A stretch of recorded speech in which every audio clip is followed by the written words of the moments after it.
Alam mo bang isa sa mga pinakamalalaking political controversies sa Philippine history ay nangyari habang nakikipaglaban tayo para sa ating kalayaan?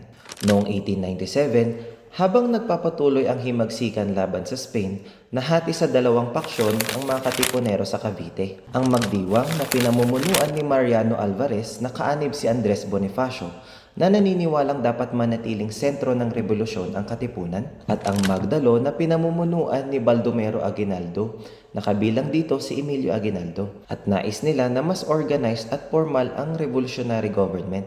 Pareho silang lumalaban para sa kalayaan, pero magkaiba ang pananaw nila tungkol sa paano dapat pamunuan ang revolusyon.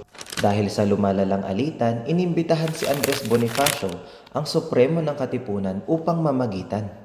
At kaya naman noong March 22, 1897, nagtipon sila sa Tejeros, Cavite. Ano ang original purpose ng meeting?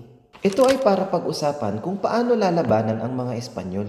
Pero habang nagpupulong, may nagmungkahing magtatag ng isang revolutionary government at magsagawa ng eleksyon.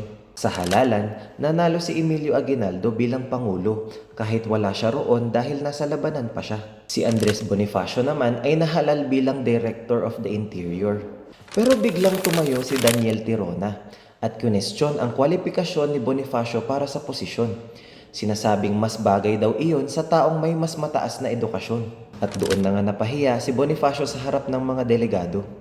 Dahil dito ay pinahayag ni Andres Bonifacio na null and void ang buong halalan. After the Tejeros Convention, Bonifacio refused to recognize Aguinaldo's government. Naniniwala siya na may mga irregularities sa eleksyon at hindi naging patas ang proseso. Kalaunan, gumawa siya at ang kanyang mga taga-suporta ng isang kasunduan na nagpapawalang bisa sa mga resulta ng convention at nagtangkang bumuo ng hiwalay na pamahalaan. Ngunit itinuturing ito ng kampo ni Aguinaldo bilang isang banta sa bagong gobyerno. At dahil dito, si Bonifacio at ang kanyang kapatid na si Procopio ay inaresto, nilitis sa kasong pagtataksil at hinatulan ng kamatayan. Noong May 10, 1897, pinatay si Andres Bonifacio sa kabundukan ng Maragondon, Cavite. Isipin mo yun. The founder of the Katipunan was executed not by the Spanish, but by fellow Filipinos during the revolution. Was the election fair? Was Bonifacio given justice? Or was this the beginning of political power struggles in the Philippines? Pero isa lang ang malinaw na aral.